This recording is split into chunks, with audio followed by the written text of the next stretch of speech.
Welcome. Today, we're diving into how to transfer your games to another Epic Games account. Let's get started. First, log into your Epic Games account and access the account settings. Ensure you have the right details handy. Next, locate the library section. Here lies all your own games. Select the game you wish to transfer.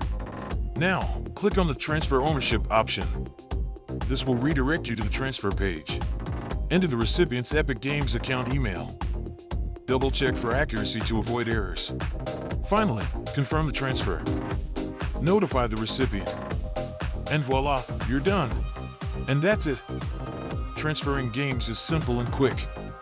Enjoy your new gaming companions. If you found this tutorial helpful, like and subscribe for more gaming tips. Have questions? Drop them in the comments below and let's keep the conversation going. Stay tuned for more tutorials and happy gaming.